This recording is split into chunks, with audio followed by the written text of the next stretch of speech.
దేవుని వాక్యాన్ని ధ్యానం చేసుకుందాం. దైవ గ్రంథంలో నుండి న్యాయాధిపతుల గ్రంథము 6వ అధ్యాయం. న్యాయాధిపతుల గ్రంథము 6వ అధ్యాయం 16వ వచనాన్ని చదువుకుందాం. దైవ గ్రంథాన్ని తెరిచి చూడండి. న్యాయాధిపతుల గ్రంథము 6వ అధ్యాయం 16వ వచనం. నేను నీకు తోడైయుందును గనుక ఒకే మనుషుని హతము చేసినట్లు మిద్యానీయులను నీవు హతము చేయుదు అని సెలవిచ్చెను. చదవబడిన ఈ లేఖన భాగంలో దేవుని దూత గిద్యోనుతో మాట్లాడుతూ ఉన్నారు. కొంచెం మనసు పెట్టి ఆలకించండి. దేవుని దూత గిద్యోనుతో మాట్లాడుతూ ఉన్నారు. ఏమని మాట్లాడుతున్నారు అంటే, నేను నీకు తోడై ఉందును. దేవుడు చెబుతున్న మాట, నేను నీకు తోడై ఉందును. ఇది ఒక ప్రమాణముగా లేకపోతే ఒక వాగ్దానంగా దేవుడు మనకి ఇస్తున్న ఒక అభయముగా భావించవచ్చు. నేను నీకు తోడై ఉందును. సహజంగా క్రీస్తును నమ్మి క్రీస్తును ఆరాధన చేస్తున్న ప్రతి వారి జీవితాలలో దేవుడు తోడుగా ఉండేటువంటి దేవుడు ఆయన. మనుషులు విడిచిపెట్టిన, అధికారులు విడిచిపెట్టిన, మనం ఆరాధించే పరమ తండ్రి అయినటువంటి దేవుడు మనల్ని ఎన్నడూ విడిచిపెట్టే దేవుడు కాదు. ఆయన తోడుగా ఉండే దేవుడు. నేను నీకు తోడైయుందును అని చెప్పి దూత గిద్యోనుతో మాట్లాడుతున్న మాట. కొన్ని పర్యాయాలు మనం కూడా ఇదే పదాన్ని ఉపయోగిస్తూ ఉంటాం. చూడండి, తల్లిదండ్రులంగా మన పిల్లలు రాత్రిపూట బయట ఏదైనా వస్తువు ఉంది తీసుకొని రమ్మని చెప్పినప్పుడు, చిన్నపిల్లలు కాబట్టి బయటకు వెళ్ళడానికి కొంచెం భయపడుతూ ఉంటారు. అప్పుడు మనం ఏమంటామంటే, నేనున్నాను కదా, ఎందుకు నీకు భయము అని అంటూ ఉంటాం. అయినా వారి మనసులలో భయము పోదు. వారితో పాటు మనం బయటకు వెళ్ళినప్పుడే వారు నిర్భయంగా బయటకు వెళ్ళి ఆ వస్తువును తీసుకొని రాగలరు. మనం లోపలుండి నేనున్నాను కదా అని అంటే బయటకు వెళ్ళలేరు వారు. అట్లాగున మనం వారితో పాటు బయటికి తోడుగా ఎట్లా వెళ్తూ ఉంటామో, మనం ఆరాధించేటువంటి దేవుడు కూడా నేను నీకు తోడుగా ఉంటాను అని చెప్పి ఒక ప్రమాణాన్ని లేక ఒక వాగ్దానాన్ని దేవుడు మన జీవితాలతో చేస్తూ ఉన్నట్లుగా లేఖనంలో మనం చూస్తూ ఉన్నాం. గనుక ప్రభువు మన జీవితాలకు తోడుగా ఉండేటువంటి దేవుడు ఆయన.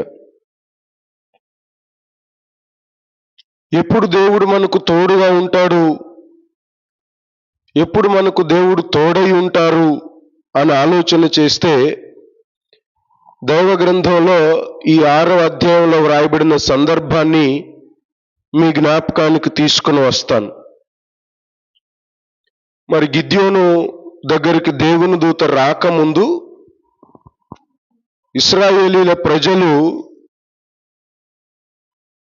దేవుని దృష్టికి విరోధంగా జీవించారట. శ్రద్ధగా ఆలకించండి. ఇశ్రాయేలీలు దేవుని దృష్టికి విరోధముగా జీవించారు అని వాక్యంలో వ్రాయబడిన మాట. విరోధముగా అంటే ప్రభు దృష్టికి దోషము చేశారు, పాపం చేశారు. 6వ అధ్యాయం 1వ వచనంలో రాస్తారు ఈ మాట. ఇశ్రాయేలీలు యెహోవా దృష్టికి దోషులైనందున యెహోవా 7 ఏండ్లు వారిని మిద్యానీయులకు అప్పగించెను. ప్రభు దృష్టికి వారు ఏం చేశారంట? దోషము చేశారు. గనుక దేవునికి కోపం వచ్చింది. దేవుడు ఏం చేశారు అని అంటే, మిద్యానీయులు అనే ఒక వర్గము, ఒక జాతి వారు ఉంటే వారి చేతికి దేవుడు ఇశ్రాయేలీలను తీసుకొని వెళ్ళి అప్పగించారంట. ఎన్ని సంవత్సరాలు అంటే 7 సంవత్సరాలు. 7 ఏండ్లు ఇశ్రాయేలీలను మిద్యానీయుల చేతికి అప్పగించాడు. అప్పగించినప్పుడు మిద్యానీయుల చెయ్యి అంట ఇశ్రాయేలీల మీద చాలా బరువుగా ఉందట. అంటే అర్థం ఏమిటనంటే, చాలా కష్టపెడుతున్నారు మిద్యానీయులు ఇశ్రాయేలీలను, చాలా శ్రమ పెడుతున్నారు. వారి చేత బలమైన పనులు చేయించుకుంటున్నారు వారు ఇశ్రాయేలీల చేత.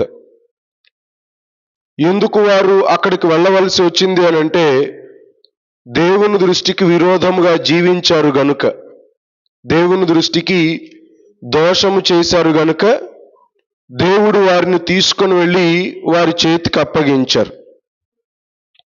కొంచెం శ్రద్ధగా ఆలకించండి దేవుని వాక్యాన్ని. మనకు అర్థమవడానికి ఒక సందర్భాన్ని మీకు చెప్తాను. ప్రతి వాని జీవితంలో రోగాన్ని నిరోధించే శక్తి ఒకటి ఉంటుంది. ఆలకించండి. రోగమును నిరోధించే ఒక శక్తి ప్రతి వారి జీవితంలో ఉంటుంది. అది లోపల బలముగా ఉన్నప్పుడు మనం మంచులో తిరిగినా, లేకపోతే కొంచెం ఎండలో తిరిగినా శరీరానికి అలసట అనిపించదు. జ్వరము, దగ్గు, జలుబు ఇటువంటివి తొందరగా మన జీవితంలో దరిచేరవు. ఎందుకు అంటే రోగమును నిరోధించే శక్తి బలంగా ఉంది కాబట్టి. అది బలహీనమైందనుకోండి, ఊరకనే ఒక గ్లాసు చల్లనీళ్లు త్రాగగానే జలుబు చేస్తుంది. ఆ జలుబులోనే కొంచెం దగ్గు అవి ఎక్కువ అవడం వల్ల వాటితో పాటే జ్వరం మనిషి జీవితాన్ని బలహీనతకు గురి చేస్తాయి. అంటే రోగమును నిరోధించే శక్తి బలముగా లేకపోవడం వలన చిన్న చిన్న వాటికే శరీరంలో బలహీనత ఏర్పడుతుంది. అదే రోగమును నిరోధించే శక్తి బలంగా ఉందనుకోండి, ఎంత కఠినమైన పరిస్థితులు ఎదురైనా మన జీవితంలో బలహీనత అంత త్వరగా దరిచేరదు. అలాగునే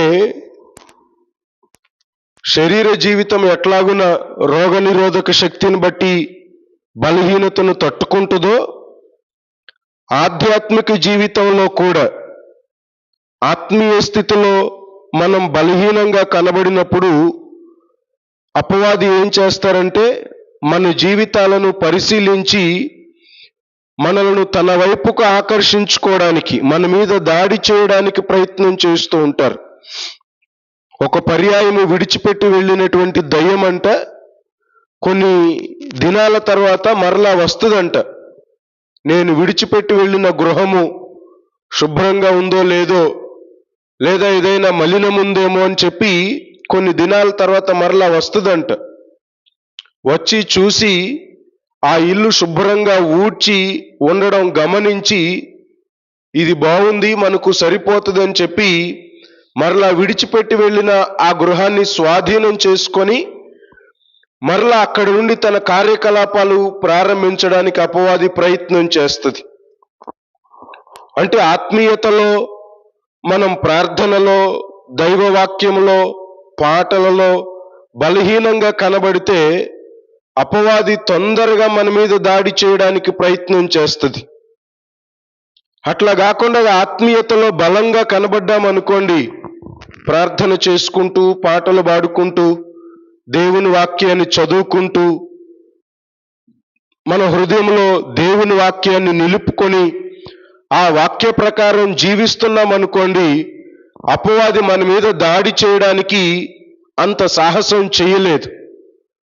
శరీర జీవితంలో రోగ నిరోధక శక్తి బలహీనమైనప్పుడు రోగము ఎంత త్వరగా మన మీద దాడి చేసి మనల్ని కృంగదీస్తుందో, ఆత్మీయతలో కూడా ప్రార్థన లోపించినప్పుడు, భక్తి హీనత మన జీవితంలో కలిగినప్పుడు, భక్తిలో మనం కొంచెం క్రిందకు దిగినప్పుడు అపవాది కూడా వెంటనే మన మీద దాడి చేయడానికి ప్రయత్నం చేస్తుంది. గనుక ఆత్మీయతలో మనం బలంగా ఉండాలి అనేది దేవుని వాక్యం నేర్పించే సత్యం. ఇప్పుడు ఇక్కడ ఇశ్రాయేలీలు కూడా మిద్యానీయుల చేతిలోనికి దాసులుగా లేకపోతే దాసీలుగా వారి చేతి క్రింద వారికి బలమైన పనులు చేసి పెట్టడానికి వారు వెళ్ళడానికి గల కారణం ఏమిటనంటే, యెహోవా దృష్టికి వారు పాపము చేశారు, దోషము చేశారు అని వాక్యం తెలియచేస్తుంది. ఒకవేళ యెహోవా దృష్టికి వారు నీతిమంతులుగా జీవించి ఉంటే, యెహోవా దృష్టికి వారు పరిశుద్ధులుగా జీవించి ఉంటే, దేవుని దృష్టికి వారు పవిత్రత కలిగి జీవించి ఉంటే, మిద్యానీయుల చేతికి దేవుడు అప్పగించేవాడు కాదు. మిద్యానీయుల చెయ్యి వీళ్ళ మీద బరువుగా ఉండేటువంటిది కాదు. కానీ వీళ్ళ ఆధ్యాత్మిక స్థితిలో బలహీనంగా కనబడడం వలన, దేవునికి విరోధముగా జీవించడం వలన, దేవుని దృష్టిలో దోషపూరితమైన జీవితాలు కలిగి ఉండడం వలన దేవుడు ఏం చేశారంటే మిద్యానీయుల చేతికి వారిని అప్పగించినట్లుగా లేఖనం తెలియచేస్తోంది. కనుక దేవుని వాక్యాన్ని ఆలకిస్తున్నప్పుడు దేవుని బిడ్డలారా, ఆధ్యాత్మిక స్థితిలో మనం ఎంత బలంగా ఉంటామో అపవాది మనకు అంత దూరంగా ఉంటారు. ఆత్మీయ జీవితంలో ఎంత బలహీనంగా కనబడతామో అపవాది మనకు అంత సమీపంగా ఉంటారు అనేది దేవుని వాక్యాన్ని బట్టి నేను మాట్లాడుతూ ఉన్నాను. కాబట్టి ఆత్మీయ జీవితంలో మనము బలము కలిగి జీవించాలి. ఇశ్రాయేలీలు అట్లాగున్న జీవించలేకపోయారు. యెహోవా దృష్టికి దోషము చేసి ఆత్మీయతలో బలహీనులయ్యారు. ప్రార్థన చేసే విషయంలో తమ కొరకు, తమ కుటుంబాల కొరకు, తమ బంధువుల కొరకు, స్నేహితుల కొరకు, లేక తమ వ్యక్తిగత జీవితం కొరకు ప్రార్థన చేసే విషయంలో, లేక దేవుడిచ్చినటువంటి ఆజ్ఞలను అనుసరించి నడుచుకునే విషయంలో, దేవుని ఆజ్ఞలను, కట్టడలను, విధులను పాటించే విషయంలో కొంచెం బలహీనులుగా కనబడ్డారు. గనుకనే దేవునికి కోపం వచ్చి వారిని తీసుకొని వెళ్ళి వారిని మరలా సరిచేయడానికి, ఆత్మీయతలో మరలా వారు బలపరచబడే విధంగా, ఆత్మీయతలో వారు బలమును తెచ్చుకునే విధంగా దేవుడు వారిని ఏం చేశాడంటే ఆ మిద్యానీయుల చేతికి అప్పగించినట్లుగా లేఖనం తెలియచేస్తుంది. అప్పుడు మిద్యానీయులు ఏం చేశారంటే చాలా భారమైన పనులు ఇశ్రాయేలీల చేత చేయించుకుంటూ ఉన్నారు. అందరూ ఒకసారి స్తోత్రం చెప్దాం. హల్లెలూయా, హల్లెలూయా. ఏమండి, ఇశ్రాయేలీల చేత కొంచెం భారమైన పనులు చేయించుకుంటున్నారు మిద్యానీయులు. ఆ భారమైన పనులు చేస్తూ ఉండగా 7 సంవత్సరాలు చేశారంట వారి చేతి క్రింద ఉండి. ఏమండి, ఆ పనులు చేయలేక ఎంతో కష్టముతో, బాధతో చేస్తూ ఉండగా దేవుడు జ్ఞాపకానికి వచ్చి దేవునికి ప్రార్థన చేశారంట వారందరూ కలిసి, ఇశ్రాయేలీలందరూ కలిసి. ఇదిగో మనం ఆత్మీయ స్థితిలో బలహీనులం అవటం వలననే కదా దేవుడు మనలను ఈ శత్రువుల చేతికి అప్పగించాడు. మనం బలంగా ఉంటే, ప్రభు దృష్టిలో నీతిమంతులంగా జీవిస్తే, ప్రభు దృష్టికి యథార్థపరులముగా జీవించి ఉండుంటే మనకి కష్టం వచ్చేది కాదు కదా, మనకి శ్రమ వచ్చేది కాదు కదా. మనం బలహీనులం అవడం వల్ల, ప్రభు దృష్టిలో దోషులంగా కనబడడం వల్ల, నీతి లేకపోవడం వల్ల ప్రభు మనలను శత్రువుల చేతికి అప్పగించాడు. కాబట్టి అందరం కలిసి ప్రార్థన చేసుకుందాం. ప్రభు ఎదుట మన దోషమును ఒప్పుకుందాం, ప్రభు ఎదుట మన అతిక్రమమును ఒప్పుకొని విడిచిపెడదాం. ఒకవేళ దేవుడు కనికరించి మనలను మరలా వీళ్ళ చేతిలో నుండి తప్పించునేమో, కాపాడునేమో, భద్రము చేయునేమో అని చెప్పి వాళ్ళందరూ ఏక మనస్సు కలిగి, ఏక హృదయము కలిగి దేవుని దగ్గరకు వెళ్ళి ప్రార్థన చేయడం ప్రారంభించారు. ఎంత భారంగా ఉంది అని అంటే, మిద్యానీయుల చెయ్యి, ఇదిగో మిద్యానీయులంట ఇశ్రాయేలీలు నివసించే ప్రదేశానికి వచ్చి, ఇక్కడ వాక్యంలో వ్రాయబడిన మాట మరి దైవ గ్రంథంలో చూడండి, 6వ అధ్యాయం 3వ వచనం నుండి చదువుదాం. న్యాయాధిపతుల గ్రంథం 6వ అధ్యాయం 3వ వచనం నుండి. ఇశ్రాయేలీలు విత్తనములు విత్తిన తరువాత మిద్యానీయులను అమాలేకీయులను తూర్పున నుండి వారును తమ పశువులను గుడారములను తీసుకొని మిడతల దండంత విస్తారముగా వారి మీదకు వచ్చి వారి ఎదుట దిగి గాజాకు పోవునంత దూరము భూమి పంటను పాడు చేసి, ఒక గొర్రెను గాని, ఒక ఎద్దును గాని, గాడిదను గాని, జీవన సాధనమైన మరి దేనిని గాని ఇశ్రాయేలీయులకు ఉండనీయలేదు. వారును వారి ఒంటెలను లెక్కలేక ఉండెను. అందరూ స్తోత్రం చెప్దాం, హల్లెలూయా. ఏమంటే ఇశ్రాయేలీల మీదకి మిద్యానీయులు వచ్చారంట, అమాలేకీయులు వచ్చారంట. వారితో పాటు తూర్పు దిక్కుననున్న ప్రజలు కూడా వచ్చి, యుద్ధ నైపుణ్యత కలిగిన వారు అంటే 3 ప్రాంతాల వారు, మిద్యానీయులు, అమాలేకీయులు, తూర్పు దిక్కున ఉన్నవారు, ఈ ముగ్గురు కలిసి వచ్చి మిడతల దండంత విస్తారమైన సైన్యం వచ్చారంట. అవును, మిడతల దండు చూస్తూ ఉంటే వాటిని లెక్కించలేనంత సైన్యంగా కనబడుతూ ఉంటాయి. ఒక్కొక్క పర్యాయం, కొన్ని పర్యాయాలు తేనెటీగలు కూడా ఒక చోట నుంచి ఇంకో చోటుకు వెళ్తూ ఉంటాయి. అవి వెళ్ళేటప్పుడు ఎంతో శబ్దం చేస్తూ ఉంటాయి. ఆ శబ్దాన్ని గుర్తించి వాటిని లెక్కించాలని ప్రయత్నం చేస్తే మన వల్ల కాదది. ఎంతో లెక్కించలేనంత సైన్యంగా కనబడుతూ ఉంటాయి తేనెటీగలు. అట్లాగనే మిడతల సైన్యం కూడా విస్తారంగా ఉంటాయి. అంత విస్తారమైన ప్రజలు ఇశ్రాయేలీల మీదకు వచ్చి భూమి పంటనంతా పాడు చేశారంట. వారు పండించుకున్న పంటనంతా పాడు చేశారు, తినడానికి లేకుండగా. ఏమంటే రేపటికి దాచుకోవడానికి లేకుండగా, భూమి పంట కోసుకునే సమయానికి వచ్చేటప్పటికి వాళ్ళు వచ్చి దానిని అంతా పాడు చేశారు. అంతటితో సరిపెట్టారా అని అంటే సరిపెట్టలేదు. ఇంకా ఏం చేశారంటే, వారు పండించుకోవడానికి, భూమి యొక్క పంటను పండించుకోవడానికి ఏవేవి వస్తువులనైతే ఉపయోగించుకుంటారో, పశువులను కానీ, పరికరములను కానీ, వాటిని అన్నిటినీ కూడా తీసుకొని వెళ్ళిపోయారు, నాశనం చేశారు. అంటే భూమి పంట పండించుకోవడానికి ఉపయోగపడే పరికరం ఏది కూడా ఉంచాల. విత్తనములు మొదలుకొని ఏమండి వారు ఉపయోగించే పారలు కానీ, ఏమంటే ఆయుధాలు కానీ, భూమిని సేద్యం చేయడానికి ఏ వస్తువు కూడా తమ దగ్గర ఉండనీయకుండా సమస్తమును తీసుకొని వెళ్ళిపోయారు, పాడు చేశారు. ఇక వాళ్ళు రేపటి దినాన మరలా భూమిని సేద్యం చేసుకుందామని చెప్పి వస్తువుల కోసం వెతికితే ఒక్క వస్తువు కూడా వారి గృహాల్లో కనబడల.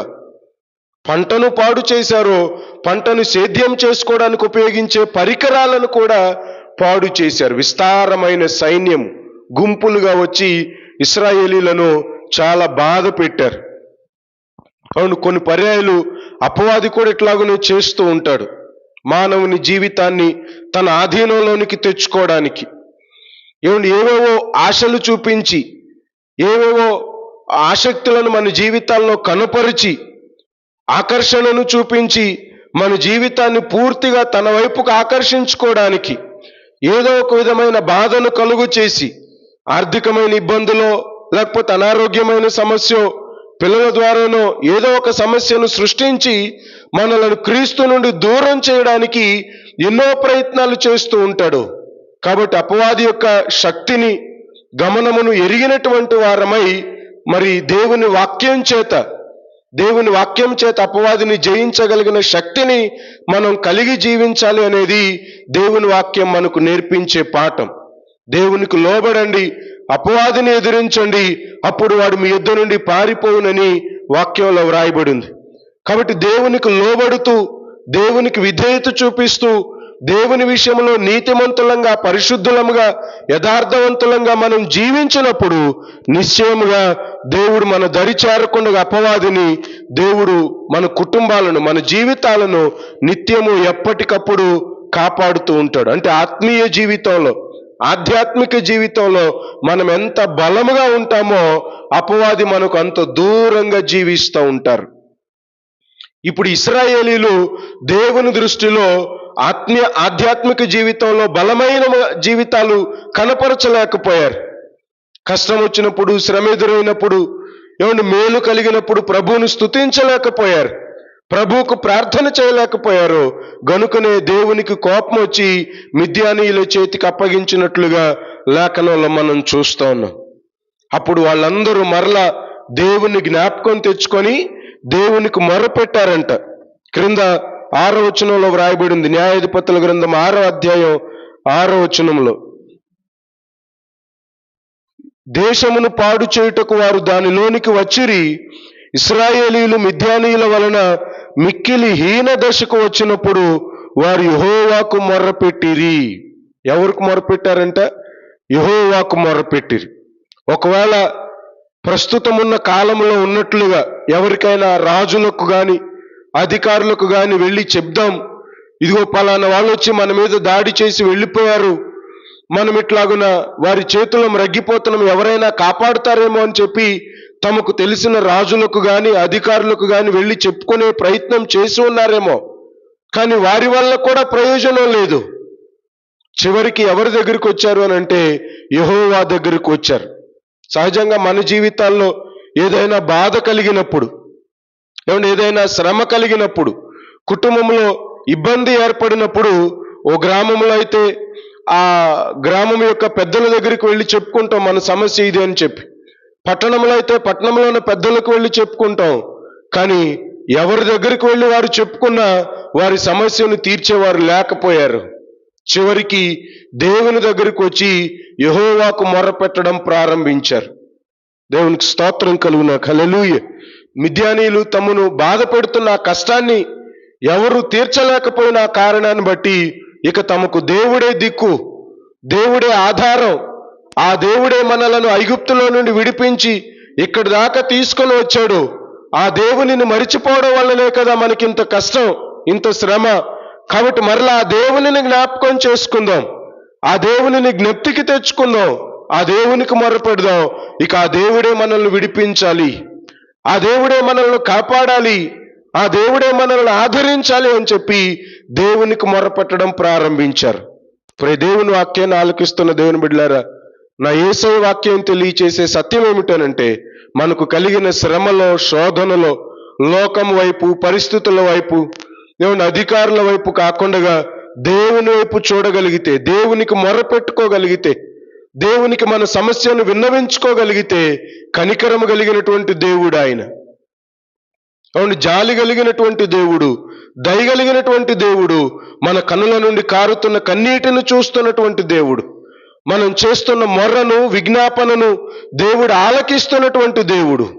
కాబట్టి ఆయన సన్నిధిలో మనం ప్రార్థన చేసుకుంటే నిశ్చయముగా దేవుడు మన ప్రార్థన వింటాడు. ఆయన దేవుడు వినలేని దేవుడు కాదు, వినకుండా దూరాన ఉండేటువంటి దేవుడు కాదు. మన ప్రార్థన విని మనకు ప్రత్యుత్తరం ఇచ్చేటువంటి దేవుడు. ఇప్పుడు ఇశ్రాయేలీలు అట్లాగున దేవునికి మొర్రపెడితే దేవుడంట తన దూతను పంపించారు. తన దూతను పంపించి గిద్యోనుతో మాట్లాడుతున్నారు. ఇప్పుడు గిద్యోను కూడా ఎక్కడున్నాడంటే, ఒక గానుగా ఉంటే దాని చాటున గోధుమలను బాగు చేసుకుంటూ మిద్యానీయులకు భయపడి అక్కడ దాగుకున్నాడు. నేను కూడా కనబడితే నన్ను కూడా తీసుకొని వెళ్ళిపోతారేమో, వారి చేతి క్రింద పెట్టుకొని బానిసత్వపు పని చేయించుకుంటారేమో, కాబట్టి వారికి కనబడకుండా కొంతకాలమైనా దాగుకుందాం, కొంతకాలమైనా క్షేమంగా ఉందామని చెప్పి గానుగ చాటున ఉండి గోధుమలను బాగు చేసుకుంటూ ఉంటే దేవుడు ప్రత్యక్షమై అతనితో మాట్లాడుతున్నటువంటి మాట, గిద్యోను, ఇదిగో దేవుడు నీకు తోడై ఉన్నాడు. యెహోవా దేవుడు అంటారు, నేను నీకు తోడయ్యుందును. దేవునికి స్తోత్రం కలుగును. హల్లెలూయా. అంత శ్రమలో, అంత శోధనలో, అంత ఇబ్బందిలో ఉన్నటువంటి బిడ్డలతో దేవుడు వచ్చి మాట్లాడుతున్న మాట ఏమిటనంటే, నేను నీకు తోడయ్యుందును అన్నట్లుగానే దేవుడు గిద్యోనుకు తోడుగా ఉన్నాడు. గిద్యోను చేత ఇశ్రాయేలీయులను అందరినీ మిద్యానీయుల చేతిలో నుండి విడిపించినట్లుగా లేఖనంలో మనం చూస్తూ ఉన్నాం. కనుక దేవుని వాక్యాన్ని ఆలకిస్తున్నప్పుడు దేవుని బిడ్డలారా, ప్రభు మనకు తోడుగా ఉండేటువంటి దేవుడు ఆయన. నేను నీకు తోడయ్యుందును. ఇదే మాట మోషేతో కూడా చెప్పాడు దేవుడు. నిర్గమాకాండము 3వ అధ్యాయం దైవ గ్రంథంలో చూడండి, లేఖన గ్రంథంలో నిర్గమాకాండము 3వ అధ్యాయం మండుచున్న పొదలో దేవుడు ప్రత్యక్షమై, యెహోవా దూత ప్రత్యక్షమై మోషేతో మాట్లాడుతూ ఇట్లాగునంటారు. 3వ అధ్యాయం 12వ వచనం చదువుకుందాం. ఆయన నిశ్చయముగా నేను నీకు తోడయుందును, నేను నిన్ను పంపితిని అని అనుటకు ఇది నీకు సూచన. నీవు ఆ ప్రజలను ఐగుప్తులో నుండి తోడుకొని వచ్చిన తరువాత మీరు ఈ పర్వతము మీద దేవుని సేవించెదరనెను. దేవునికి స్తోత్రం కలుగునా. హల్లెలూయా. గిద్యోనుతో చెప్పినటువంటి దేవుడు మోషేతో మాట్లాడుతున్నాడు. ఏమని? నేను నీకు తోడయ్యుందును. 12వ వచనంలో నేను నీకు తోడయ్యుందును. అప్పటికి ఇశ్రాయేలీలు కూడా ఐగుప్తు దేశంలో గోషెను అనే ప్రాంతంలో ఉండి ఐగుప్తీయులు పెట్టేటువంటి బాధ భరించలేక, ఫరో రాజు పెట్టేటువంటి శ్రమ తాళలేక, తట్టుకొనలేక వీరు కూడా అట్లాగనే దేవుని దగ్గరికి వెళ్ళి ప్రార్థన చేశారు. అప్పుడు దేవుడు మోషేతో మాట్లాడతారు, నిశ్చయముగా పనులలో తమ్మును కష్టపెట్టు వారిని బట్టి నా ప్రజలు చేసిన మొర్రను నేను విన్నాను. అంటే బాధలో, శ్రమలో, శోధనలో దేవునికి ప్రార్థన చేస్తే దేవుడు మన ప్రార్థన వినేటువంటి దేవుడు. ఆయన ఆలకించేటువంటి దేవుడు, అంగీకరించేటువంటి దేవుడు. ఇప్పుడు ఇశ్రాయేలీలందరూ దేవునికి మొరపెడితే దేవుడు మోషేతో మాట్లాడుతున్నాడు ఈ మాట.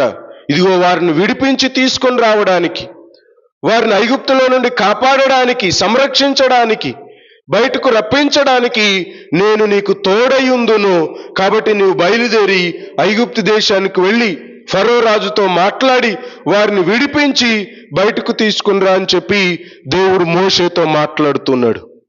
దేవుని వాక్యాన్ని ఆలకిస్తున్న దేవుని బిడ్డలారా, అక్కడ గిద్యోనుకు తోడై ఉన్న దేవుడే ఇక్కడ మోషేకు కూడా దేవుడు తోడుగా ఉంటానని చెప్పి ప్రమాణం చేస్తూ ఉన్నాడు. ఇదే మాట యెహోషువతో కూడా దేవుడు చెప్పారు. ద్వితీయోపదేశ కాండము 31వ అధ్యాయంలో ఈ మాట వ్రాయబడింది. చదువుకుందాం చూడండి. దైవ గ్రంథంలో ద్వితీయోపదేశ కాండము 31వ అధ్యాయం 23వ వచనంలో యెహోషువతో దేవుడు ఈ మాట మాట్లాడతారు. 31వ అధ్యాయం 23వ వచనం. మరియు యెహోవా నూను కుమారుడైన యెహోషువకు ఇలాగు సెలవిచ్చెను, నీవు నిబ్బరము కలిగి ధైర్యముగా ఉండుము. నేను ప్రమాణపూర్వకముగా వారికిచ్చిన దేశమును ఇశ్రాయేలీలను నీవు తోడుకొని పోవలను. నేను నీకు తోడయ్యుందును. దేవుడు వాగ్దానం చేసి చెబుతున్నటువంటి మాట, నేను నీకు తోడయ్యుందును. ఎవరికి? యెహోషువతో చెప్తున్నాడు దేవుడు ఈ మాట. అప్పటికి మోషే చాలా కాలం నడిపించాడు. ఇక ఆయన కాలం ముగించబడే సమయం ఆసన్నమైంది. ఇక దేవుడు యెహోషువని ఎన్నుకొని యెహోషువతో ఈ మాట చెప్తున్నాడు, నిబ్బరం కలిగి ధైర్యముగా ఉండు, నేను నీకు తోడై ఉంటాను అని చెప్పి దేవుడు యెహోషువతో మాట్లాడుతున్నాడు. దేవుని వాక్యాన్ని ఆలకిస్తున్న దేవుని బిడ్డలారా, ఇదిగో గిద్యోనుకు తోడుగా ఉన్న దేవుడు, మోషేకు తోడుగా ఉంటానని చెప్పినటువంటి దేవుడు, యెహోషువకు తోడుగా ఉంటానని చెప్పిన దేవుడు ఈ రాత్రి వేళ నీకు నాకు కూడా దేవుడు తోడుగా ఉంటారు. ఈ సాయంత్రపు వేళ దేవుడు మన కుటుంబాలకు కూడా తోడుగా ఉంటారు. ఎప్పుడు అనంటే ఆధ్యాత్మిక జీవితంలో మనము బలముగా జీవించినప్పుడు. ఒకవేళ ఆత్మీయ స్థితిలో బలహీనంగా కనబడ్డామనుకోండి, అపవాది మన మీద దాడి చేయడానికి ప్రయత్నం చేస్తాడు. శరీరంలో రోగ నిరోధక శక్తి తక్కువగా ఉంటే బలహీనత ఎట్లాగనో చోటు చేసుకుంటుందో, ఆత్మీయ జీవితంలో మనం బలహీనంగా కనబడితే అపవాది కూడా మనల్ని స్వాధీనం చేసుకోవడానికి ప్రయత్నం చేస్తాడు. కాబట్టి ఆత్మీయ జీవితంలో మనం బలముగా ఉండాలి అనేది దేవుని వాక్యం చెప్పే సత్యం. దేవునికి మొర్రపెట్టే విషయంలో, పాటలు పాడుకునే విషయంలో, ఏమంటే ప్రభువుకు ప్రార్థన చేసే విషయంలో, దేవుని వాక్యాన్ని చదువుకునే విషయంలో, దేవుని ఆజ్ఞలను పాటించే విషయంలో, దేవుని వాక్యమును అనుసరించి నడుచుకునే విషయంలో ఆత్మీయతలో ఎంత బలముగా ఉంటామో దేవుడు మనకు అంత తోడుగా ఉండేటువంటి దేవుడు. ఒకవేళ బలహీనలమైతే ఇదిగో అపవాది మన మీద దాడి చేయడానికి ప్రయత్నం చేస్తాడు. అట్లాగని బలహీనంగా ఉంటే దేవుడు మనల్ని విడిచిపెట్టేస్తాడా అండి అని అనుమానం కలగవచ్చు. బలహీనంగా ఉన్న దేవుడు మనల్ని విడిచిపెట్టడు. ఏదో ఒక విధంగా మనలను తన వైపు ఆకర్షించడానికి దేవుడు ప్రయత్నం చేస్తాడు. తన సేవకులను పంపించి ఏమంటే దేవుని వాక్యాన్ని బోధింపచేసి మరలా ఆత్మీయతలో పెంపొందించడానికి, లేకపోతే భక్తి కలిగినటువంటి విశ్వాసులను మన దగ్గరకు పంపించి ప్రార్థన చేసుకోవడానికి, కలిసి ప్రార్థనలో మరలా పెంపొందడానికి, వృద్ధి పొందడానికి ఏదో ఒక రూపంలో దేవుడు మన దగ్గరకు వ్యక్తులను పంపించి మనలను మరలా ఆధ్యాత్మిక జీవితంలో పెంపొందే విధంగా దేవుడు సహాయం చేస్తారు. కాబట్టి ఆత్మీయతలో మనము బలవంతులముగా జీవించాలి. అప్పుడు దేవుడు నిశ్చయముగా మనకు తోడుగా ఉంటారు. ఆయన ఇప్పుడు గిద్యోనుతో చెప్పినటువంటి దేవుడు, యెహోషువతో చెప్పినటువంటి దేవుడు, మోషేతో చెప్పినటువంటి దేవుడు ఈ పూట మనతో కూడా మాట్లాడుతున్నాడు. దేవుడు దేవుని విషయంలో, ప్రార్థించే విషయంలో, పాడే విషయంలో, దేవుని వాక్యాన్ని ధ్యానించే విషయంలో, వాక్యం ప్రకారం మన జీవితాలను అన్వయించుకొని నడుచుకునే విషయంలో మనము బలముగా జీవించగలిగితే నిశ్చయంగా దేవుడు మనల్ని విడిచిపెట్టడు. మన చెయ్యి విడువడు. ఆయన చెయ్యి పట్టి నడిపిస్తాడు. దేవుడు చెయ్యి పట్టి నడిపించి మన జీవితాల్లో ఉన్నతమైన కార్యాలను దేవుడు చేస్తారు. ఆయన అవును, ప్రభు ఎన్నడూ మన జీవితాలను విడిచిపెట్టేటువంటి దేవుడు కాదు. ఇంకొక మాట యెషయా గ్రంథంలో 43వ అధ్యాయం 2వ వచనం చదువుకుందాం. చూడండి, దైవ గ్రంథంలో యెషయా గ్రంథము 43వ అధ్యాయం 2వ వచనంలో, నీవు జలములలో బడి దాటునప్పుడు నేను నీకు తోడయుందును, నదులలో బడి వెళ్ళినప్పుడు అవి నీ మీద పొర్లి పారవు. అవును, జలములలో బడి నడిచి వెళ్ళినప్పుడంట దేవుడు తోడుగా ఉంటారట. 43:2లో వాక్యంలో వ్రాయబడినటువంటి మాట. సహజంగా జలము అని అంటే శ్రమకు సాదృశ్యం. కొన్ని పర్యాయాలు జలము అని ఉన్న చోట కొన్ని పర్యాయాలు దీవెన, లేకపోతే దీవెన వర్షము అని కూడా ఉదహరించి మాట్లాడుకోవచ్చు.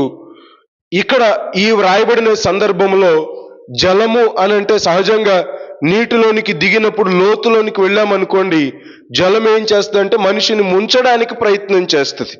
అంటే శ్రమకు సాదృశ్యం.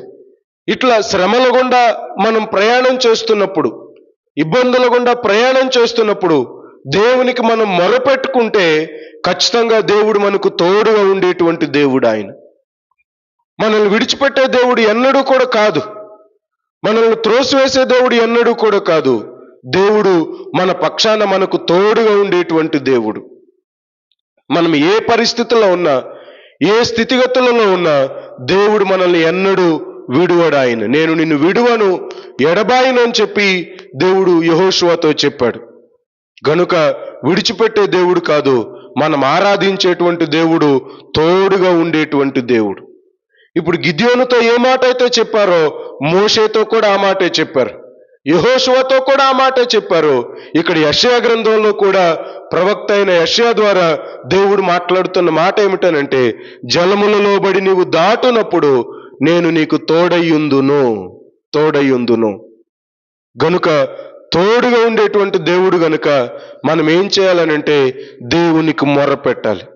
మిద్యానీయుల చేతుల నుండి తప్పించమని ఇశ్రాయేలీలు ఎలాగున మొర్ర పెట్టారో, ఐగుప్తులో నుండి తప్పించమని, కాపాడమని ఇశ్రాయేలీలు ఎలాగున మొర్ర పెట్టారో, అట్లాగున ప్రభు సన్నిధిలో మనం మొర్రపెట్టగలిగితే, ప్రార్థన చేయగలిగితే ఖచ్చితంగా దేవుడు మన ప్రార్థన ఆలకించేటువంటి దేవుడు, మనకు తోడుగా ఉండేటువంటి దేవుడు. ఆయన తోడుగా ఉండి సహాయం చేసేటువంటి దేవుడు, వెన్ను తట్టి నడిపించేటువంటి దేవుడు. యెహోషువకు తోడుగా ఉన్న దేవుడు ఈ సాయంత్రపు వేళ మనకు కూడా దేవుడు తోడుగా ఉంటాడు. ఆయన విడిచిపెట్టడు. అవును, మన పక్షాన ఉంటాడు దేవుడు. మన పక్షానుండి దేవుడు తన కార్యాన్ని జరిగిస్తాడు. కాబట్టి ప్రభు మనకు తోడుగా ఉండినట్లుగా మనం చేయవలసింది ఏమిటనంటే ప్రభు సన్నిధిలో దేవునికి మనం మొరపెట్టాలి, ప్రార్థన చేయాలి. ఆధ్యాత్మిక జీవితంలో వృద్ధిని సాధించాలి. ఆధ్యాత్మిక జీవితంలో పెంపొందాలి. మనం ఆధ్యాత్మిక జీవితంలో ప్రభు దృష్టిలో బలముగా కనబడాలి. బలహీనులంగా కాకుండా బలముగా కనబడినప్పుడు దేవుడు నిశ్చయంగా మన జీవితాలకు తోడుగా ఉంటారు. దేవుడు మన జీవితాలకు తోడుగా ఉండి మన జీవితాలకు సహాయం చేస్తారు. ఇప్పుడు గిద్యోనుతో చెప్పినటువంటి దేవుడు, ఇదిగో నేను నీకు తోడుగా ఉంటాను, మిద్యానీయుల చేతిలో నుండి నేను మిమ్మల్ని విడిపిస్తాను, నేను మిమ్మల్ని కాపాడుతానని చెప్పి దేవుడు ప్రమాణం చేశాడు. అన్నట్లుగానే ఇదిగో 300 మంది మనుషుల ద్వారా దేవుడు మిద్యానీయుల చేతిలో నుండి ఇశ్రాయేలీలను అందరినీ కాపాడాడు. దేవుడు సంరక్షించాడు. దేవుడు వారి చేతిలో నుండి తప్పించాడు. వారి బానిసత్వంలో నుండి దేవుడు విడిపించాడు, క్షేమమును అనుగ్రహించాడు. ఈ సాయంత్రపు వాళ్ళ మన జీవితాల్లో కూడా అటువంటి క్షేమమును కలుగు చేస్తారు. కాబట్టి ప్రభు సన్నిధిలో మొరపెట్టుకుందాం, ప్రార్థన చేసుకుందాం. దేవునికి మొరపెట్టినప్పుడు దేవుడు మనల్ని ఎన్నడూ కూడా విడిచిపెట్టేటువంటి దేవుడు కాదు. ప్రభు సన్నిధిలో ప్రార్థన చేద్దాం, దేవుడు మనకు సహాయం చేస్తారు. ఇట్లాగున గిద్యోనుకు, మోషేకు, యెహోషువకు నేను తోడయుందును అని చెప్పినటువంటి దేవుడు ఈ సాయంత్రపు వాళ్ళు చేరి వచ్చిన మనందరికీ కూడా దేవుడు తోడుగా ఉంటారు. అటువంటి కృప చేరి వచ్చిన మనందరకు ప్రభు అనుగ్రహించునుగాక. ఆమేన్. దేవుడి మాటలు దీవించునుగాక. మరందరూ తలలో ఉంచి కళ్ళు మూసుకొనండి, ప్రార్థన చేసుకుందాం. అందరూ తలలో ఉంచి కళ్ళు మూసుకొనండి, ప్రార్థన చేసుకుందాం. ప్రేమ నమ్మకం కలిగిన మా ప్రియ పరలోకపు తండ్రి, మీ ఘనమైన శ్రేష్టమైన నామమునకు వందనాలు, స్తుతులు, స్తోత్రాలు నాయన. ఈ సాయంత్రపు వేళ చేరి వచ్చిన నీ బిడ్డలందరిని బట్టి స్తోత్రాలు తెలియచేస్తున్నాం. కృపతో జ్ఞాపకం చేసుకునండి. ఏ చోట 2-3 నా నామమును కూడి ఉందరో వారి మధ్యలో నేను ఉంటానని చెప్పి మీరు వాగ్దానం చేసిన దేవుడు, ఈ సాయంత్రపు వేళ మీరు మాతో కూడా ఉండి ఇంతవరకు నడిపించిన విధానమునకై స్తోత్రాలు తెలియచేస్తున్నాం నాయన. ఇప్పటి వరకు పాడిన పాటలలో మీ సన్నిధి నుంచి నడిపించారు. మేము చేసిన ప్రార్థనలో నీ సన్నిధి నుంచి నడిపించారు.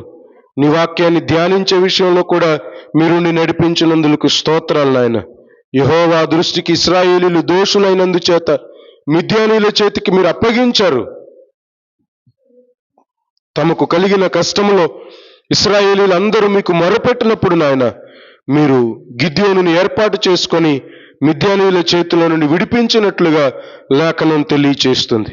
గిద్యోనుతో మీరు చేసిన ప్రమాణం, మీరు చేసిన వాగ్దానం, నేను నీకు తోడయుందును అని చెప్పి. మోషేతో కూడా ఇదే మాట చెప్పారయ్యా, నేను నీకు తోడయుందును అని. తండ్రి యెహోషువతో కూడా ఇదే మాట చెప్పారు, తండ్రి నేను నీకు తోడయుందును అని చెప్పి. ఈ సాయంత్రపు వేళ మాకు కూడా మీరు తోడుగా ఉండండి. యెషయా గ్రంథంలో కూడా వ్రాయబడిన మాట, నేను నీకు తోడయుందును జలములలో బడి నీవు దాటునప్పుడు అని మీరు లేఖనంలో వ్రాయించారు. గనుక నాయన మా ప్రతి పరిస్థితిలో మీరు మమ్మల్ని చేయి విడిచిపెట్టొద్దు, చేయి పట్టి నడిపించండి, తోడుగా ఉండమని వేడుకుంటున్నాం నాయన. ఈ సాయంత్రపు వేళ చేరి వచ్చిన బిడ్డలందరినీ, చిన్నలు పెద్దలు, తండ్రి స్త్రీలు పురుషులు అందరినీ పేరు పేరు వరుసను జ్ఞాపకం చేసుకునండి. ప్రతి ఒక్కరికి మీ సన్నిధి తోడుగా ఉంచమని వేడుకుంటున్నాం నాయన. ప్రతి ఒక్కరి కుటుంబాలకు మీరు తోడుగా ఉండమని వేడుకుంటున్నాం. నేను నీకు తోడయుందునని తండ్రి మా పితరులతో ఎలాగున ప్రమాణం చేశారో అట్లాగున చేరి వచ్చిన మా అందరికీ కూడా మీరు తోడుగా ఉండి నడిపించి సహాయం చేసి సమస్త విధములైన మహిమ, ఘనత, ప్రభావములు మీరు మాత్రమే పొందుకొనుమని నజరేయుడైన యేసయ్య అతి శ్రేష్టమైన నామములో ప్రార్థించి అడిగి వేడుకొంచున్నాం తండ్రి. ఆమేన్. యేసు రక్తమే జయం, సిలువ రక్తమే జయం. అపవాది క్రియలకు అనంత నాశనం. ప్రభు యేసు నామమునకు సంపూర్ణ విజయం కలుగునుగాక. ఆమేన్.